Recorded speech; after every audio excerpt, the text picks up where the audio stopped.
You're watching We All Be News Radio, News Free Dixie for the 21st century. I'm Thaddeus Matthews. We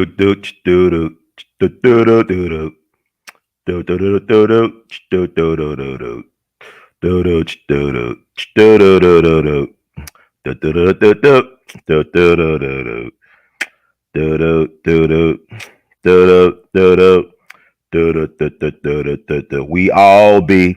We all be. We all be. We all be. We all be. We all be. News free Dixie for the 21st century. We got a hot one on the burner today. Just check and make sure everything's okay. So y'all can hear me loud and clear and surround sound, y'all. We're going to talk about a very important thing today. I don't see none of the new black media talking about it, but I want to talk about it because Brother Ron is all in, because we all be in it to win it. We're going to talk about some real things today. Do you remember that time in December? December. I'm in Memphis. This is where Maurice White, the father visionary behind Earth, Wind, and Fire, is from. He went to Booker T. Washington High School, which is not that far from where I'm doing this broadcast or podcast today. Yeah, let's get to it. Thank you, Michael. Be one strong. We be one strong in here. So we're going to talk about some real stuff today, because December is like one of those other unofficial Black History months, right? Because Black December, so many things have happened. Last week we talked about the 51st anniversary of the state-sponsored assassination of Fred Hampton and his defense captain of the Illinois Black Panther Party, Mark Clark. People always kind of forget about Mark Clark. He's an afterthought, so to speak. Like, people think about LeBron James, but they want to forget about Anthony Davis. But we're all about reclaiming the narrative here on We All Be, and we want to get it started. We want to salute to everybody. Thank y'all for tuning in. Yeah, we got a lot to talk about. But Chicago, that solid town. Chicago is gangster, boy. That's a gangster city. That's a gangster. That's the city of big shoulders. We don't, you know about the history of Chicago. We talked about Fred Hampton last week. Up in Chicago, they got him in Chicago. They gave us Obama. They gave us Harold Washington. Then they took Harold Washington away. Gangster Daily read that thing for decades, right? But we're going to talk about the Watergate crash of December 8th, 1972. That's United Airlines flight 553, which crashed at the Midway Airport in Chicago, December 8th, 1972. And we're going to talk about some of the people on that airline crash. Some people think it was not by accident. It was by design. It was a sabotage. Another state-sponsored assassination. We'll talk about tonight sister, I would say a righteous ancestor, Michelle Clark, who's allegedly the first Black news anchor woman in history out of CBS in Chicago. She just graduated from Columbia back in 72. She covered the presidential elections back in 1972. And also, I guess she had a hot lead on Watergate. She had a hot lead on the Watergate situation, right? Because also on the plane was Dorothy Hunt, the wife of E. Howard Hunt, the CIA spook, right? The guy who was involved, one of the Watergate plumbers, also a mysterious character in the JFK assassination. Some people believe he was one of the three tramps in Daley Plaza back on November 22nd, 1963. So allegedly he was one of the three tramps. Supposedly he was also involved in some Castro stuff, Operation Mongoose. Y'all look up Operation Mongoose. That was the CIA operation to try to take out Fidel Castro. But what Bobby Kennedy discovered, that actually Operation Mongoose was used against his own brother JFK. So I'm gonna drop Operation Mongoose. Take a look. It's all online. Look up Operation Mongoose. And don't forget, how many of y'all knew about the Watergate crash of December 8th, 1972, with this sister on board? She allegedly was going to interview Dorothy Hunt. She was allegedly a bag woman for Howard Hunt. I think she was allegedly, I'm gonna say allegedly a lot because I don't know. Allegedly, she was blackmailing the Nixon administration for money for some of the people involved in the Watergate situation, including her husband. They were blackmailing Nixon for money. Some people believed that it was like she was carrying a suitcase. They believe anywhere from $1 million to $2 million on a suitcase. Some of the first people on the scene of the crash were not the firemen, but were FBI. So we're going to talk a little bit about that, read some stuff on that, and give my own thoughts and feel on this situation. But yeah, we're going to talk about Michelle Clark because she's not talked about that much. There's a school in Chicago named after Michelle Clark. There's a school in Chicago named after her, but she's not really well known. I doubt that people that go to the school really know a lot about Sister Michelle Clark, the namesake of the school. But let's get into it, family. Thank you all for tuning in. Doing this right before my work, before I go back to my plantation and check in. But I always get a lot of downloaded Black history from the universe. The universe, so God. So always a lot of stuff downloaded to me. I don't always share it because I'm only one person.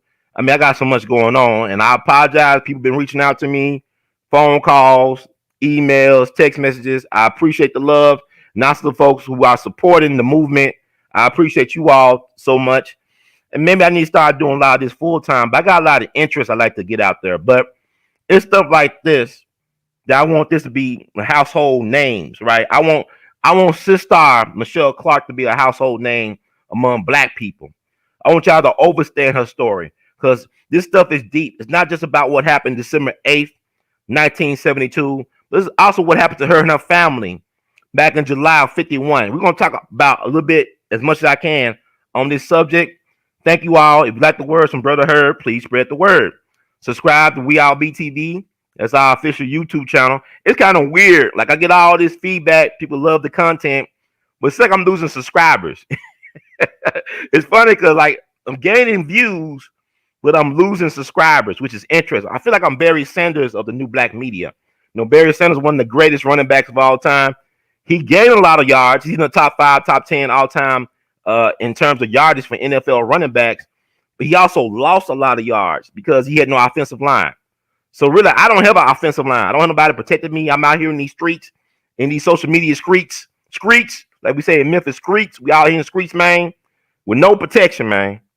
I'm out here in the streets, man, with no protection.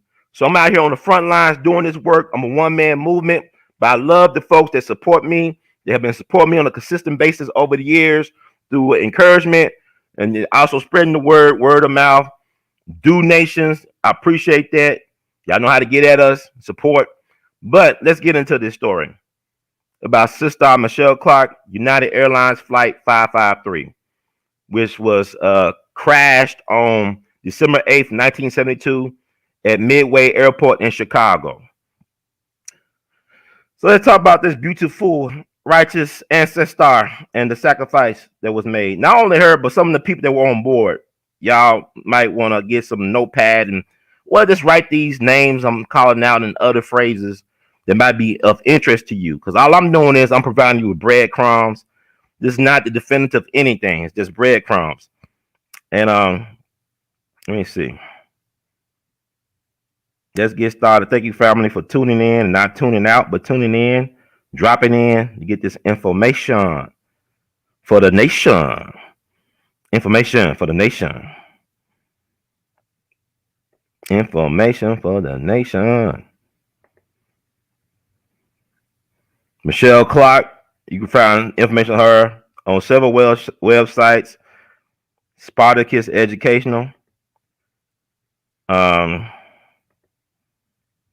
me see. I'm trying to find. I got a lot of tabs open. That's not the tab I want per se, but we'll be pulling information from that.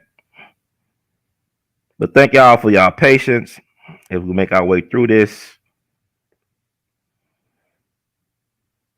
Yeah, there's so much stuff going on in 2020. So much stuff to get through.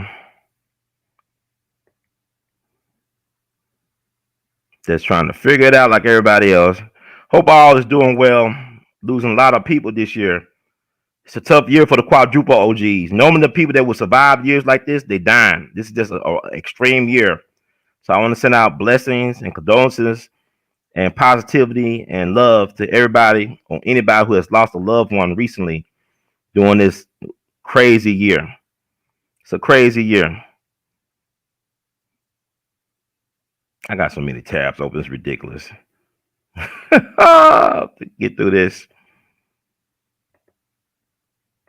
The right tab. Okay, I see. There you go. Get this picture up of that's the ancestor. Michelle Clark. She was 29 years young when they took her out this world. But I'm gonna tell you why they may have took her out this world. A little short read. That's Sister Michelle Clark, the ancestor. Write her name down. Do research on her. Post on your social media platforms.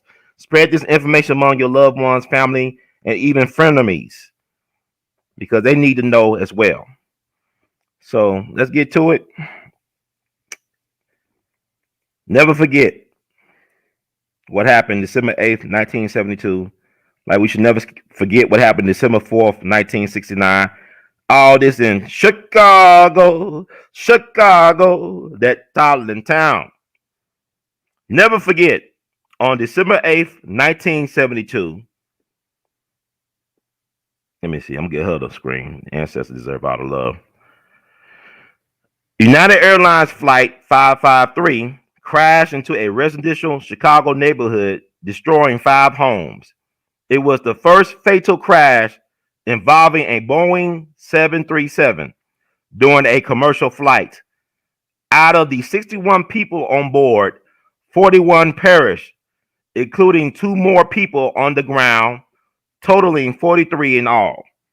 This incident is also known as the Watergate crash because of some of the victims aboard who were connected to the Watergate scandal.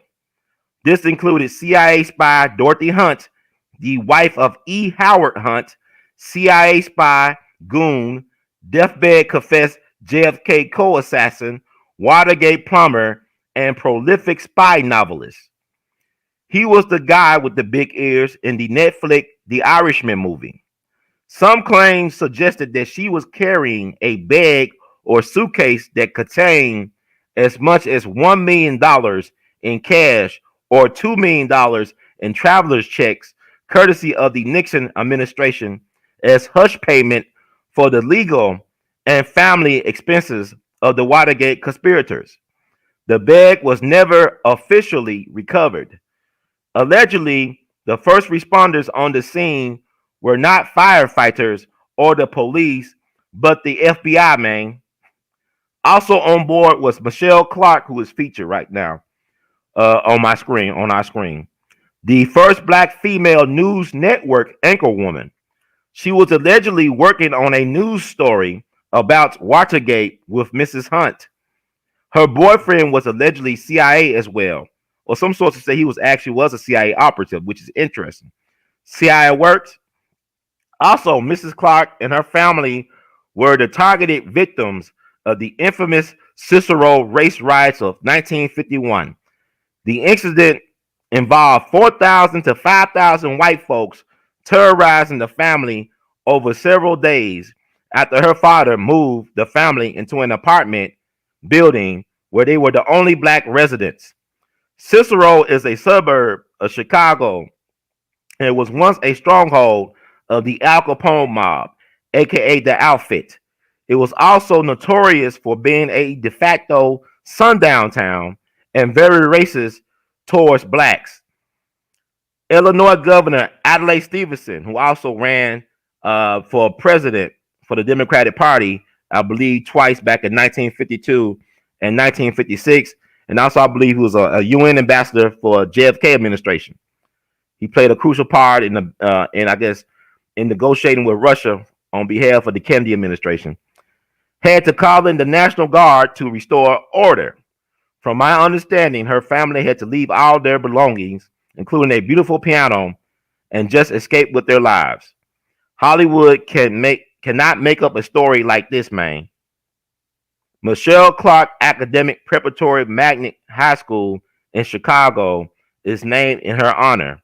Another victim was Black U.S. Congressman George Collins. I don't believe in accidents or coincidence. So yeah, that's a little version of that. That's my version that I wrote down last year to honor this sister and the people lost on board of United Airlines flight 553. And there's a school named after her in Chicago. It was named after her back in 1974, 2 years after she died under horrible circumstances. But how many of y'all knew about this stuff? It is this government, this system is so wicked. And I hate to say it is what it is, but there's a lot of horrible things that go on, right? So that was my version I wrote on my social media post last year about Sister Michelle Clark and United Airlines Flight 553. As we all know now, Nixon resigned from his office before he was to be impeached.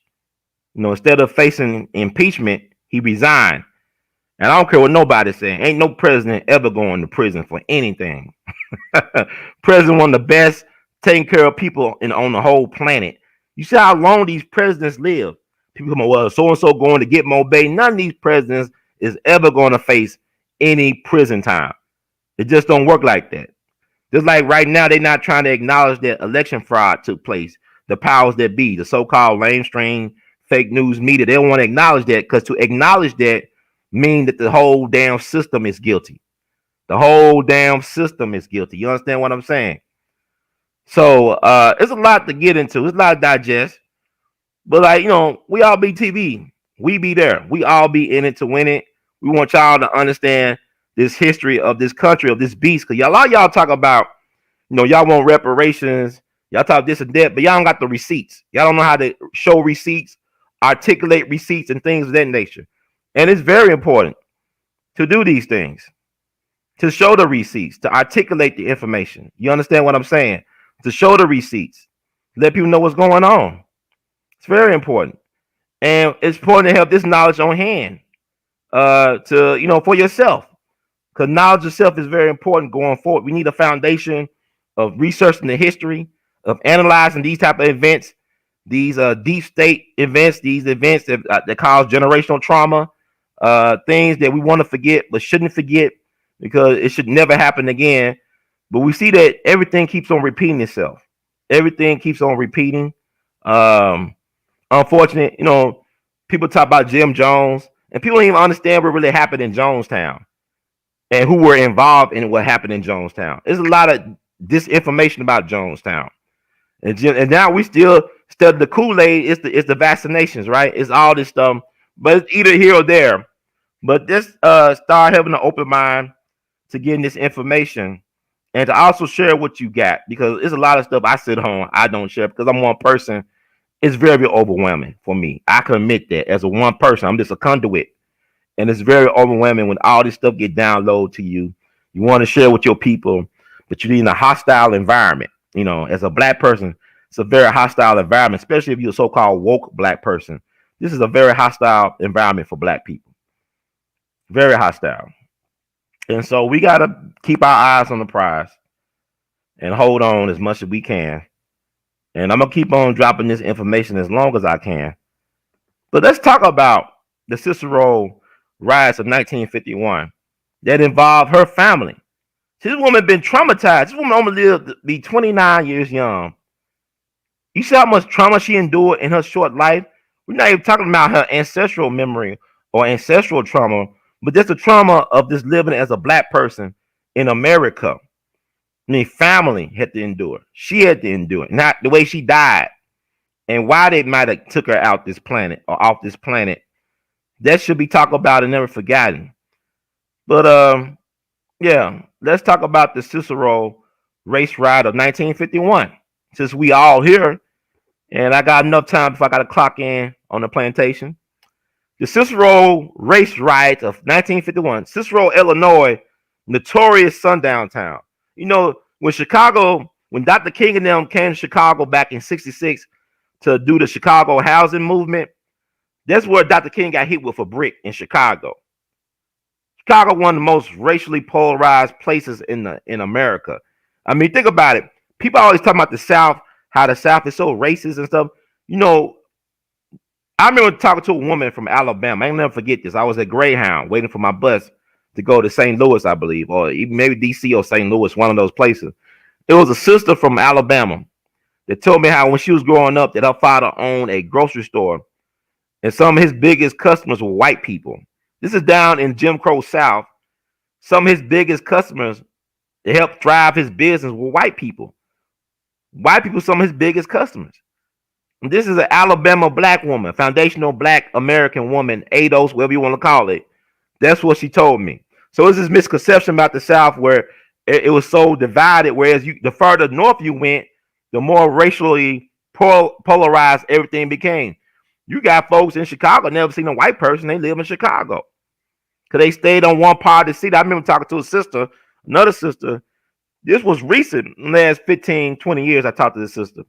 She talking about how she went to Chicago. She met a brother in Chicago that never left the south side of Chicago. I mean, Chicago is a big place, right? Millions of people, but he lived his whole life in one neighborhood on the south side.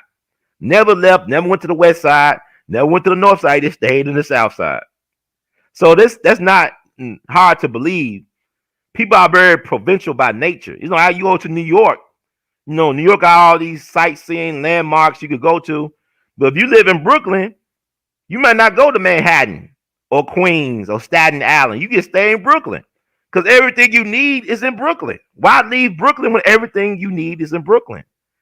That's how a lot of people think. You know, it's not just, you know, you meet people a lot of times like that. Even folks I know who never left the Delta, Mississippi Delta, they stay here. They don't go nowhere else. But people like that. It's human nature. You know, comfort. We're creatures of comfort and creatures of habit. But let's talk about the Cicero race riot of 1951. Her family was involved in that. That when she was a little kid. Black folks always catching hell in America. And look at how much she achieved. I mean, college educated, had a career, killed in the early starts of her career as a news anchor woman. The first black news anchor woman in the country, according to what I've been reading. But yet she's not talked about. Y'all talking about Kamala Harris, who want to be black every now and then. But this was a black woman 24/7. 24/7. That type of stuff, right?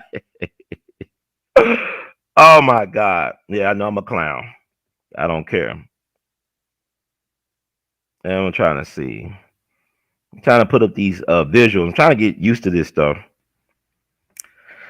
I put up these visuals. Thank you all for supporting the cause, the platform. You know how to do it. Cash App your support. You could Venmo. You could Google Pay, PayPal your support. Or you can just by watching this, show your support. And if you like what you heard from Brother Herb, spread the word. Share with your people what I'm doing. Subscribe to We All Be TV. Stuff you can do. All types of wonderful things you could do. But then let me show you this. This is the website of her school. The school named after her in Chicago, Michelle Clark Academic Prep Magnet High School.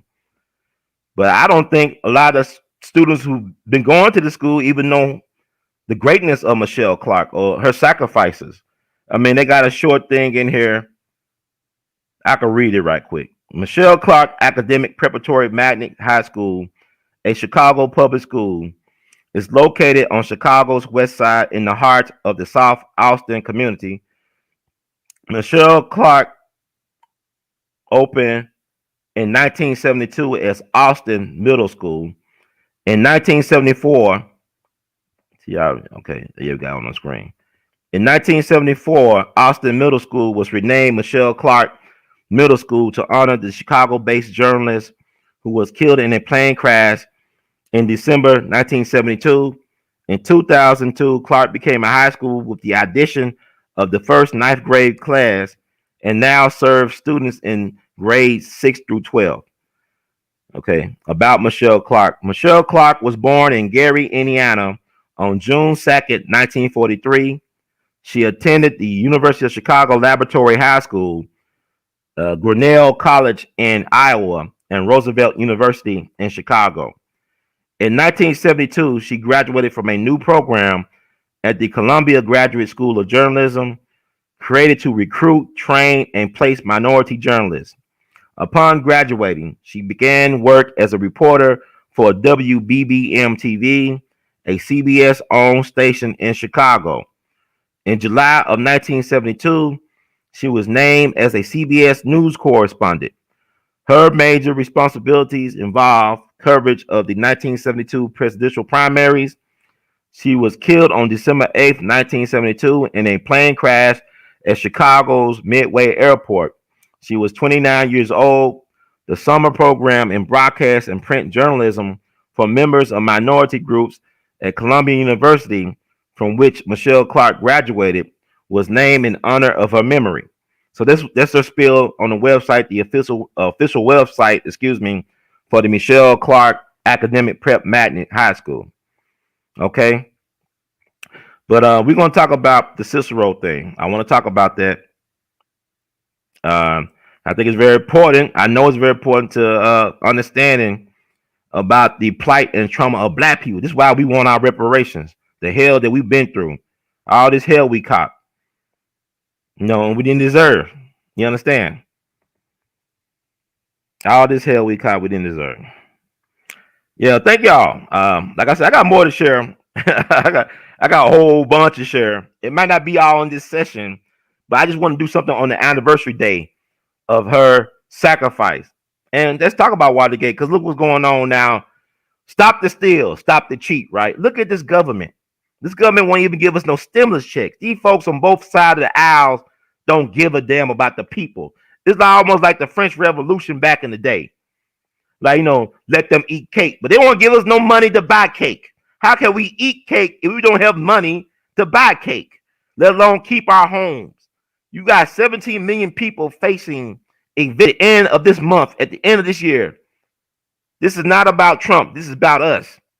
Why do we allow these folks to keep on playing us as suckers and fools on both sides? Mitch McConnell ain't no better than Nancy Pelosi. They both old, wealthy, white, privileged people that don't give a damn about you and I on either side of the aisle. They don't even like Trump. But y'all mad at Trump, and Trump been trying to pass a stimulus package before the election. He wanted to give more money than what was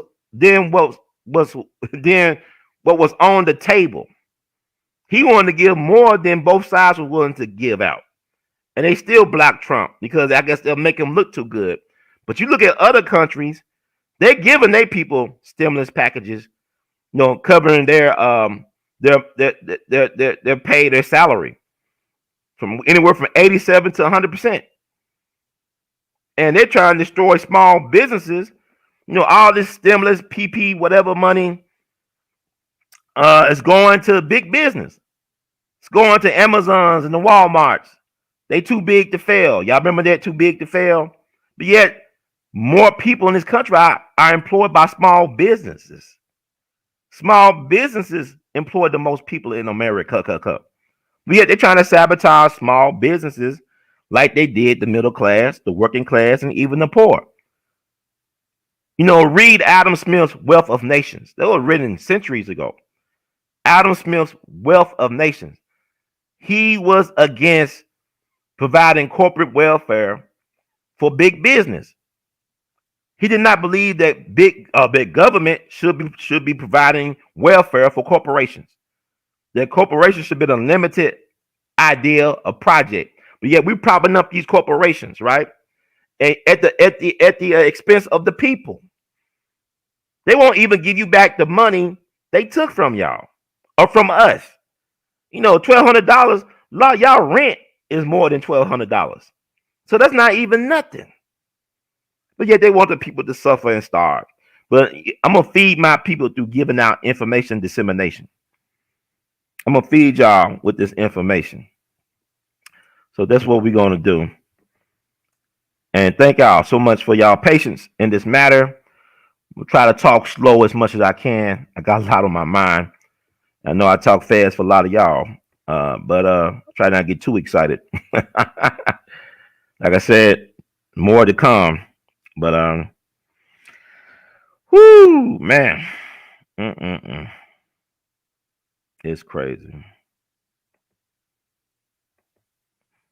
That's Michelle Clark, that beautiful sister right there. Y'all can see this is her family with her brother, her mom, her dad. This is a beautiful black family, well educated, great morals, ethics. The black family is the Trinity. The black man, woman, and child. That's the real Holy Trinity, black people. We the original people, the original teachers of civilization. Everything come out of us, go through us. And this is how they treat us. These are real patriots right here. Beautiful black family. Let's talk about this Cicero ride of 1951. Let's get deep into it. I got some time. I'm trying to talk as slow as I can. The Cicero race riots of 1951 occurred July 11th through the 12th, 1951, when a mob of 4,000 whites. Think about that. We think about the Black Wall Street, what they did to one town of black people. Even using airplanes to drop bombs. You dropped a bomb on me, baby. Think about that. This is one black family. You got a mob of 4,000 white folks trying to lynch one black family whose only sin is in their skin. My only sin, it's in my skin. Oh, what did I do to be so black and blue? Zap, that, that, that, that, that, that, that. Okay, let me stop now. The Chicago race riot of 1951 occurred July 11th through the 12th, 1951, when a mob of 4,000 whites attacked an apartment building that housed a single black family in a neighborhood in Cicero, Illinois. The aftermath of World War II saw a revival of white attacks on blacks in the Chicago area, mostly on the city's south and southwest sides, but also in the western industrial suburb of Cicero. Aspiring African American professionals seeking to obtain improved housing beyond the increasingly overcrowded South Side ghetto, whether in private residence or in the new public housing developments constructed by the Chicago Housing Authority, were frequently greeted by attempted arsons, bombings, and angry white mobs, often numbering into the thousands. Think about this. It's all about this wanting to live in a decent place and space. White folks that mad? In early June 1951, Mrs. D. Rose, who owned an apartment building at 6139-43 West 19th Street in Cicero, got into a controversy with her tenants and was ordered to refund a portion of the rent.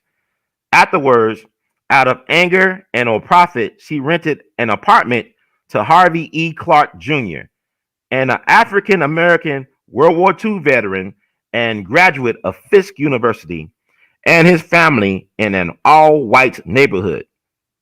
This man fought for this country to make the world safe for democracy. This is how they treat him. A high-ranking Cicero official learned that an African American family was moving into a Cicero apartment and warned Mrs. D. Rose that there would be trouble. Now, oh my God, not that good trouble, but bad trouble, if he moved in. At 2:30 p.m. on June the 8th, a moving van containing $2,000 worth of Clark's furniture was stopped by the police. The rental agent was ushered out with a drawn revolver at his back. A jeering crowd gathered, and Clark was told by the police to get out or he will be arrested for quote unquote for protective custody. A detective warned Clark that I'll bust your damn head if you don't move. At 6 p.m., Clark was grabbed by 20 police officers. The chief of police told him, get out of here fast. There will be no moving into this building. Clark was hit 8 times as he was pushed towards a car, which was parked across the street, and was shoved inside the car. The police told him, get out of Cicero and don't come back in town or you'll get a bullet through you. a suit was filed by the NAACP against the Cicero Police Department on June 26th, and the Clark family moved in. Think about what I just read, man. This man was a World War II veteran, a graduate. Look at that beautiful family. Look at that beautiful family. And the police did this to him. This one black man. Y'all talking about what's going on today. See, we put up with too much stuff. We put up with too much stuff. This been going on for generations and generations. We are mad at each other for all the wrong reasons. We have always been at war with this system, black people. And a lot of us don't even fight for ourselves. This man has fought for the country. This is how they treat him. This reminds me of the story of the Evers brothers. We just lost Charles Evers, the older brother, the big brother of Medgar Evers this year.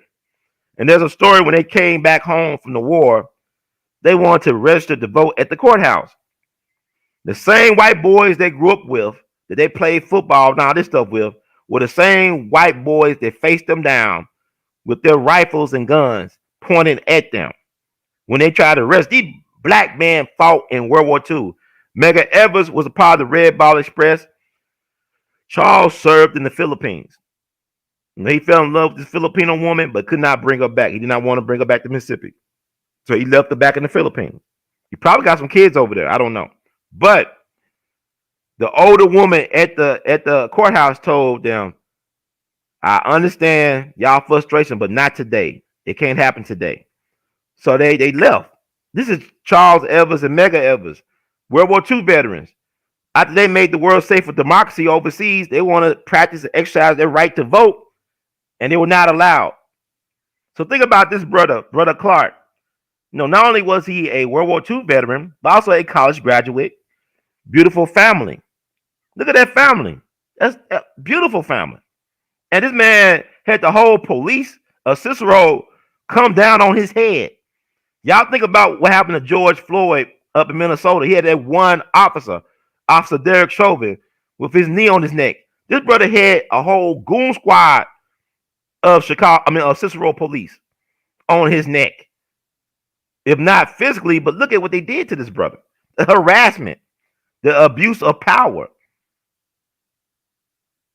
Chicago or Cicero, that sun downtown. Think about that, y'all. That's insane. With the Clarks now living in the apartment, word was passed along that there will be fun. We know what type of fun that means. At the apartment on July 11, 1951, at dusk, a crowd of 4,000 whites attacked the apartment building that housed Clark's family and possessions. Only 60 police officers were assigned to the scene and did little to control the rioting. Women carried stones from a nearby rock pile to bombard Clark's windows. Another tossed firebrands onto the window and onto the rooftop of the building, which 21 family members fled before the rioting. The mob also destroyed a bathtub, woodworks, plaster, doors, windows, and set fires to the place. Most of the whites who joined in the rioting were teenagers. Firemen who rushed to the building were met with showers of bricks and stones from the mob. Sheriff's deputies asked the firemen to turn their hoses on the rioters, who refused to do so without their lieutenant, who was unavailable. The situation appeared to be out of control, and County Sheriff John E. Babbs asked Illinois Governor Adlai Stevenson to send in the National Guard. As troops arrived at the scene, the rioters fought with them. Armed with bayonets, rifle butts, and tear gas, the troops ended the riot by setting a 300-meter perimeter around the apartment block in which the rioting was in progress. By July 14th, most of the violence had ended. When the riot was over, $20,000 in damage had been done to the building. Wow, y'all see that? One black family. See, y'all looking at Lovecraft Country. I know a lot of y'all saw Lovecraft Country.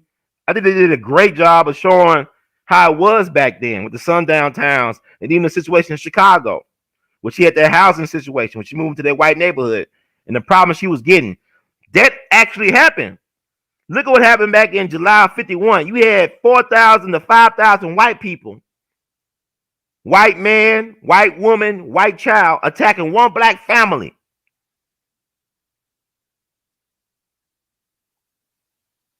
Y'all got to think about what's, look at that. Treating them like they nobodies. Look at that picture of them. Good looking family. A credit to any neighborhood it was seen.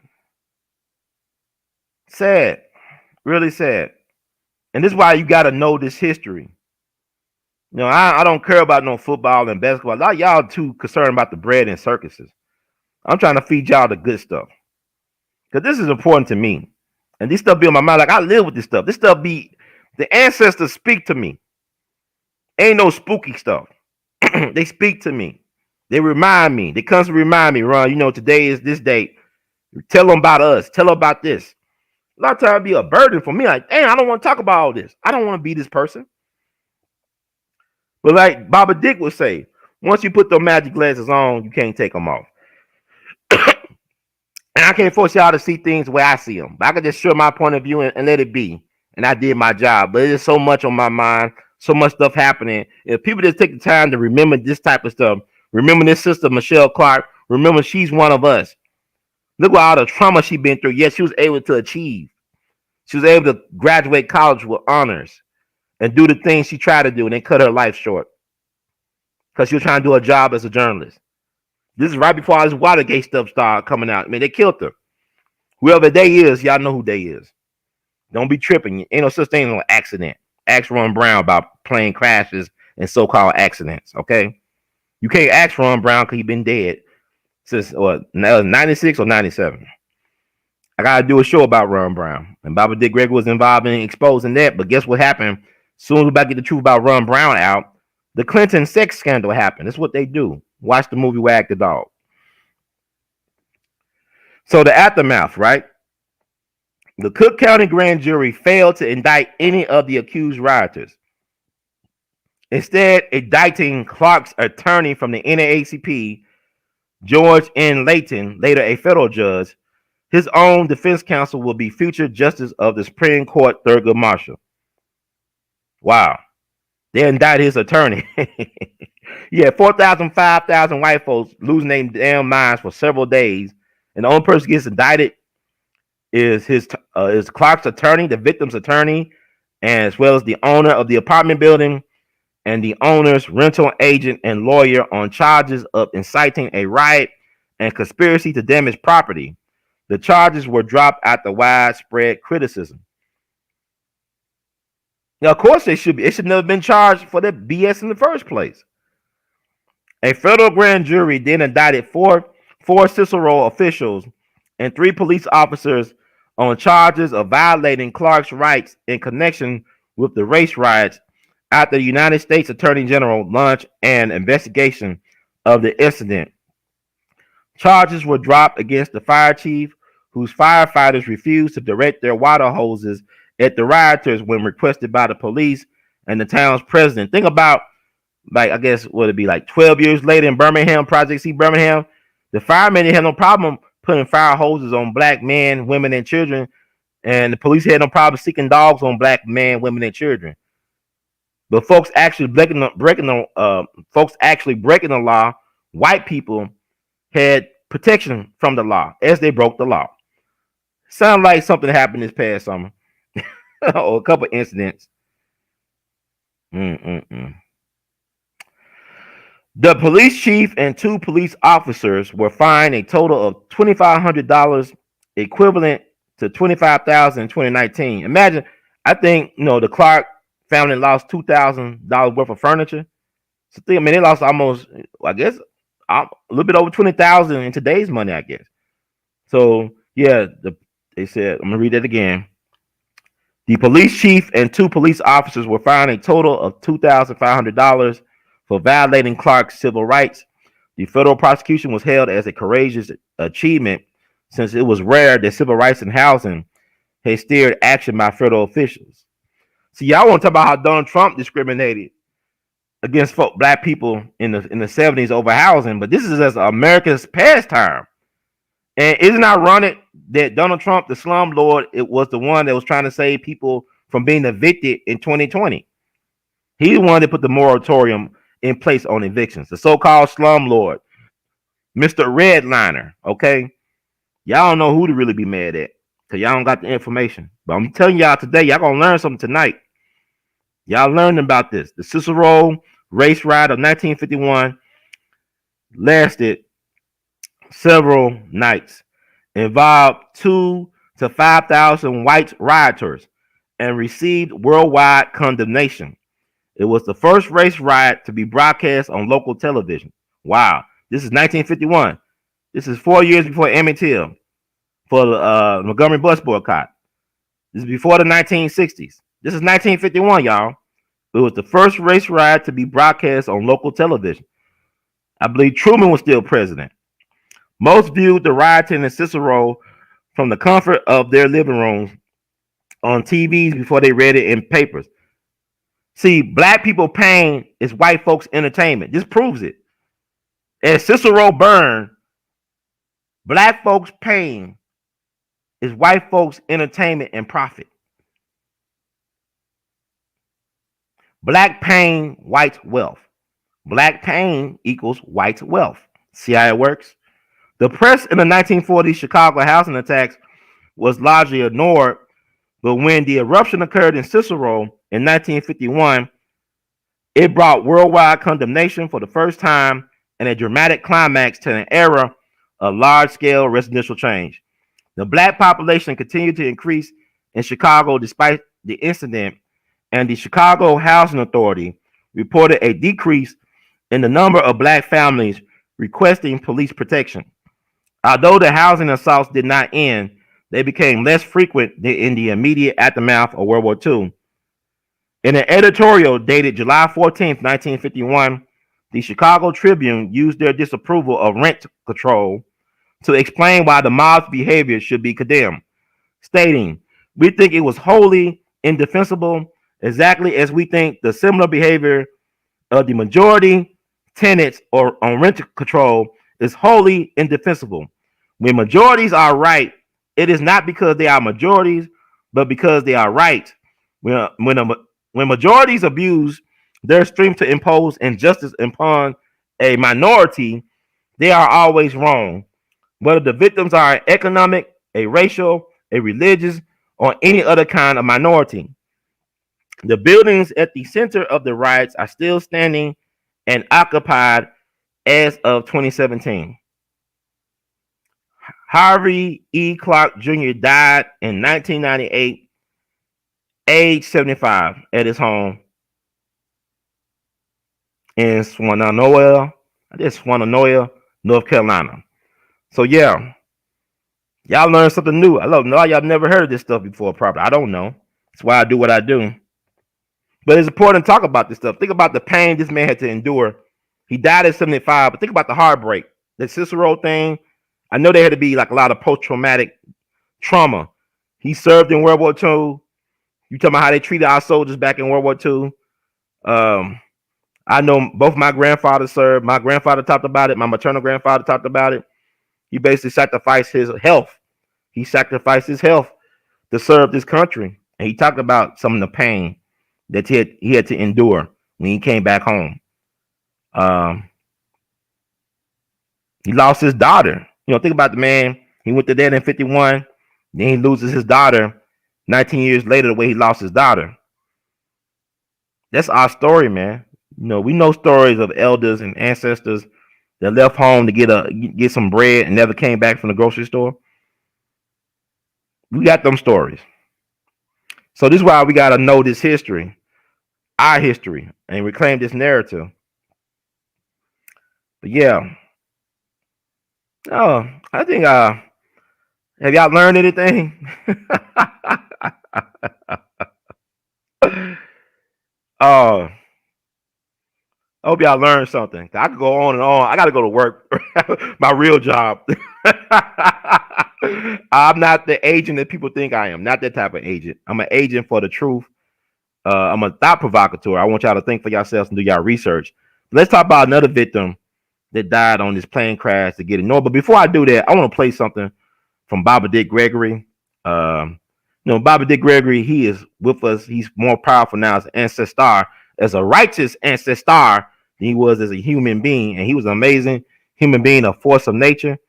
But I want to play this and let y'all understand how the games never change. The players may change, but the game remains the same. The game remains the same. I'm going to play this after We All Be Archives. Good to hear Baba Dick Gregory on deck. Great man. Gonna play this. Sit back and relax. This is Judge Joe Brown, and we're listening to We All Be News Free Dixie for the 21st century. Let me say this to you. A lot of you young folks don't remember this. When Dick Nixon was the president, right? Mm-hmm. His attorney general was named John Mitchell. So write that down. Right, John Mitchell. His wife was named Martha Mitchell. Mm-hmm. And everybody knew who she was. Most folks don't know who Eric Holder's wife is. Right. That's how flamboyant Martha was, right? Mm-hmm. Now, hear me good now. The attorney general's name was what? John Mitchell. And his wife's name was what? Martha Mitchell. Okay. He overheard her husband and a bunch of powerful white boys in the living room. Not the living room, where they sip cocktails and get down and talk that white boy talk. Mm-hmm. Well, she was out and doing something, and she overheard them talking about blowing up the World Trade Building. The Attorney General's wife heard that, huh? Yes, sir. She confronted him. John was under, hey, I wasn't talking, that's their business. No. This is America. If you don't do something about it, I'm going to hold a press conference. So she was getting ready to hold a press conference to tell the world. You know what happened to her? Yeah, She got kidnapped. Oh, kidnapped. Okay. Now, wait a minute now. The most powerful law person in the world Good. is the Attorney General of the United States. Yes, sir. His wife is kidnapped. Now, you ready for the zinker? Okay, I'm listening. Do you know nobody's been arrested to this day? Well, I didn't know that. Now, is it something strange you kidnapped the Attorney General's wife and nobody's been arrested, and then a couple of weeks later she died because while they had her, they injected a cancer shot in her behind. Okay?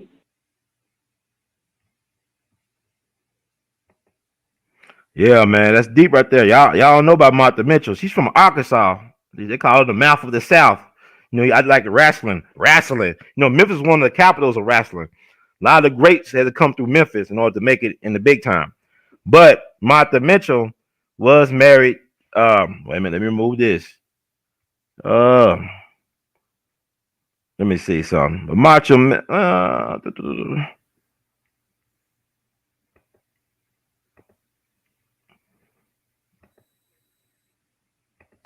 Nope. No Breakfast Club here. Breakfast Club free zone. I had to turn off that technology, the video. But I want to say about Martha Mitchell, she was a media darling. They loved what came out of her mouth. She would be like, if she was alive right now, she would be like a queen of social media. She'd be all on Twitter like Donald Trump or Instagram or Facebook, telling all the tea, spilling all the tea. And she was spilling all the tea on the Nixon administration. She was calling it like it was. And her husband, who was Attorney General under Nixon, John Mitchell, couldn't control her. He couldn't control her, so they had her kidnapped. And like Dick said, they gave her that cancer and shut her up. Not too long after she was kidnapped, but she told the truth. She was whistleblowing in her own way about the Watergate situation. So that's Martha Mitchell. They don't talk about her no more like they should. But y'all should research Martha Mitchell and get that story about her. But you got some truth tellers, even in them high places and spaces. They got a conscience. They want to know. They don't mind telling the people the truth. They don't mind paying the price for telling the people the truth. It is what it is. So thank God for people like that. And but a lot of times they're considered enemies of the state. And Martha Mitchell was an interesting character. She was a real character. But they did kidnap her and they gave her that package. I'm glad for y'all. Check it out. Let me see. What else can I add? Somebody said, was she messing around with a white CIA agent? I believe most of the CIA at the time was white. Now, I talked about last week about Morrell McCullough, right? He was the first black commissioned CIA officer in history. He was from Memphis, by the way, of Mississippi. So I'm assuming at that time, in 72, most of them had to be white. This is 4 years after the King assassination. So, I mean, it is what it is, man. But she wanted to interview Dorothy Hunt on that flight. And y'all should check out E. Howard Hunt, the husband of Dorothy Hunt. He made a deathbed confession about his work in the CIA. And y'all should check it out. I believe that his son put it out there, wrote a book about it, whatever. There is so much information when you start going down these rabbit holes. It's so much stuff to consider and to digest, and it could be overwhelming. Like I said, I'm about to get out of here. I think I did enough, but also, yeah, let me talk about another person that don't get talked about a lot that was a victim as well. So you don't know who they're really getting. You could say maybe Dorothy Hunt and Michelle Clark because of the Watergate thing. You had a brother on the plane that people don't talk about. They forget about. He was a loss as well. I mean, Chicago is a psyop. There's no place like Chicago. The first time they used a machine gun in history was where? In Chicago. That was the first time the machine gun was used in the history. Was that in Chicago? Chicago, that toddling town. Show this brother here. You're going to have to pay respects, man. You see that man right there, that black man? That's George Collins. He's a congressman from Chicago. Chicago. He was on United Airlines flight 553. Let's read about this brother. George Washington Collins was an American politician. Sunrise, March 5th, 1925. Sunset, December 8th, 1972. Do you remember that time in December? All right. He was an American politician. Collins was a Democratic member of the U.S. House of Representatives from Illinois. Collins served from November 1970 until he was killed in a plane crash on December 8th, 1972 in Chicago, Illinois at age 47. He didn't even make it to 50. Died at 47. Wow. Let's read about him. Collins was born in Chicago, grew up on the near north side, and attended Walter High School, now known as Lincoln Park High School. After high school, Collins served with the Army Engineers in the South Pacific during World War II. After the war, Collins held positions with the Cook County Sheriff's Department, the municipal court system, and the Board of Health, and as an administrative assistant to Health Commissioner prior to being sent to Congress. Collins studied business law at Northwestern University before entering into politics. From 1964 to 1970, Collins served as a member of the Chicago City Council, becoming an alderman in the 24th Ward to replace the murdered Benjamin F. Lewis. Collins was then elected to fill the vacancy caused by the death of U.S. Rep. Daniel J. Ronan, and re-elected to the succeeding Congress and served until his death. It's a lot of death, a lot of blood sacrifices, it sounds like, for him to get that. That's Chicago. Don't forget how Obama, when he said, I'm going to run for president back in 2007, them two gay black dudes from his church, Trinity, got killed by the end of the year. Both execution-style home invasions. Y'all can take a look. It's all online. See, Chicago is a gangster town, man. It's a bloody town. It's a gangster town. The city of big shoulders, man. Chicago fast track you on that way to power. Check out that show with Kelsey Grammer, Boss. think Boss used to come on Stars. Was Boss on Stars? Even T.I. played the alderman in Boss. You know, check out. It show you how the nitty gritty style of Chicago politics. Obama couldn't get that type of power anywhere but Chicago. That fast track. He probably, if he was living back in the 30s, in the 20s, he probably could have went through Tammany Hall. No, Tammany Hall was like that for New York, but Chicago. Ain't no place like it when it comes to politics. But look at all that death that was on his path on the way to the top, excuse me. And look what happened to him. Collins died on December 8th, 1972, when United Airlines Flight 553 crashed on approach to Chicago Midway International Airport. Collins was a passenger on the flight. His wife, Cardis Collins, was elected to his seat, which had been redistricted to the 7th district. Shortly thereafter, Cardis Collins was the first African American woman to represent a Midwestern district in Congress and served in the House of Representatives from 1973 until her retirement in 1997 and tenure of over 23 years. In April 1976, the Chicago Public Schools opened Collins Academy High School, a public neighborhood high school in Chicago's Lawndale neighborhood in his honor. So his wife ended up holding on to that seat for 23 years. Wow. And she passed away in February 3rd, 2013.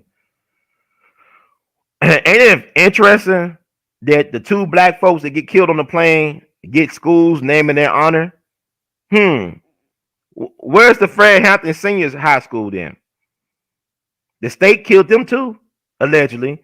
Now, it was proven in court of law that the state did kill Fred Hampton Senior, but did the state kill Honorable Representative George Collins and our sister Michelle Clark? That's why they was giving schools named in their honor.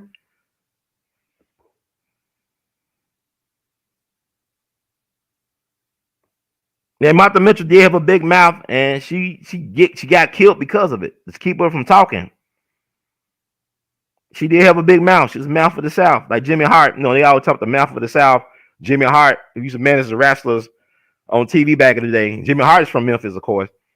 Like Jerry King Lawler. Ric Flair was born in Memphis. Memphis is an interesting place. I said it was one of the wrestling meccas back in the day. Everybody had to come through Memphis. Even The Rock, Dwayne Johnson, his father Rocky Johnson. Everybody came through Memphis when they wanted to wrestle. You know, remember that comedian from Taxi and Saturday Night Live that Jim Carrey played? Then they called that movie, the biopic was Man on the Moon. He came through here wrestling, right? Back in the day, wrestling Jerry King Lawler. You know, but anyway.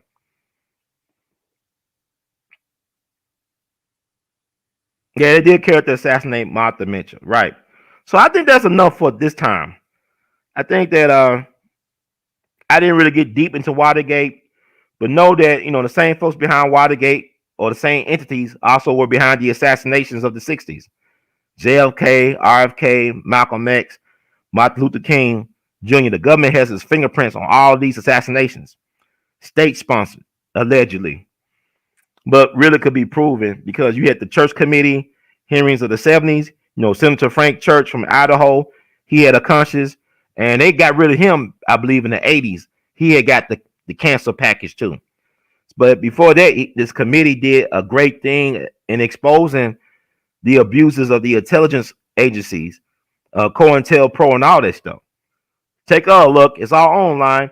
This government is wicked. Don't y'all know that they had a heart attack gun back in the 50s? Look up heart attack gun. Just Google heart attack gun. See what you find. They were using these guns to kill people. They were using sound waves to kill people, cause heart attacks. And you call it a natural death. It's so much stuff out here. It's dark. Man, it's lonely doing the work that I do. It's a lonely existence. You know, I complain about not having nobody, all this stuff, but it's lonely, man. Everybody don't want to deal with this. Let's talk about Dancing with the Stars. Let's talk about Keeping Up with the Kardashians. They cancel, right?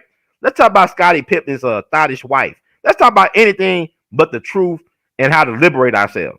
Anything would suffice. Let's talk about Patrick Mahomes, Lamar Jackson, and LeBron James crying over Kyrie Irving. Like, this is important. This ain't even important.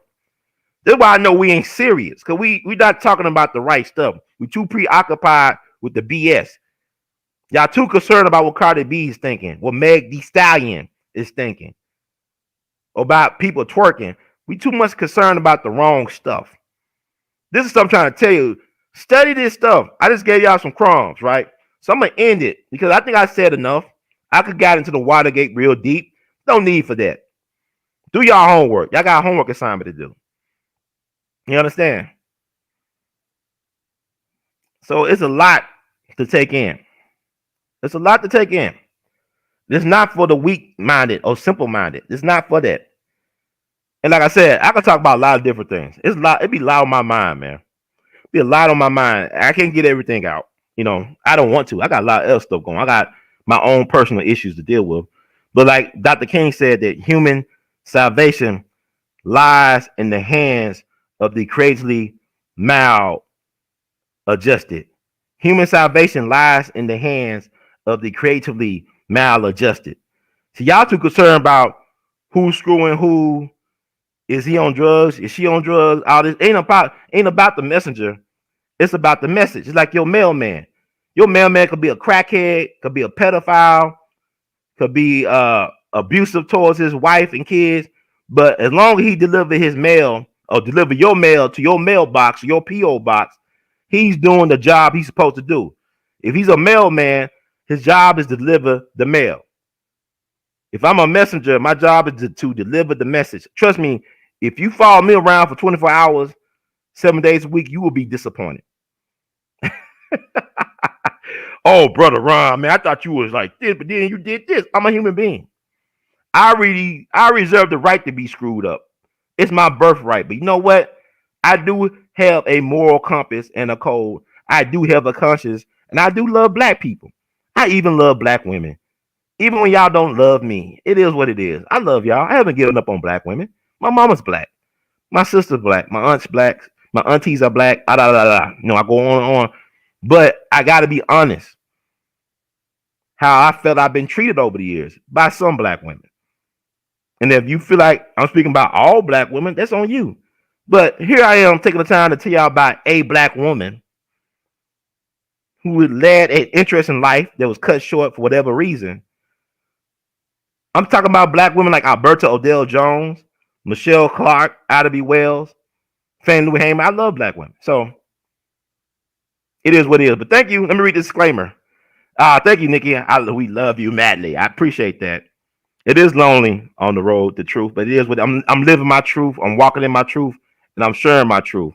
And like Baba Dick Gregory said, my truth does not need to be validated by your ignorance. But let me read the disclaimer. I'm out of here. I think I did my job. Disclaimer. The views expressed by hosts and guests on the We All Be TV platform are not the official views, opinions, beliefs, or perspectives of We All Be News or the We All Be Group Incorporated. We All Be News is an organization that thoroughly believes in supplementing the information narrative that is usually supplied by the corporate news entities with those viewpoints, expressions which may be marginalized or ignored for a plethora of reasons. We are about informing the general public on alternative perspectives as it relates to news and information, and letting the general public be the ultimate judge and decide on how to use said information. Informed citizens are responsible citizens. Thank you for your support. Thank you all. Like the words from Brother Herb, please subscribe to the channel, YouTube, We All Be TV while you can. Also, you want to support the movement, Cash App R2C2H2. That's $ R2C2H2. You can Venmo your support at R2C2H2.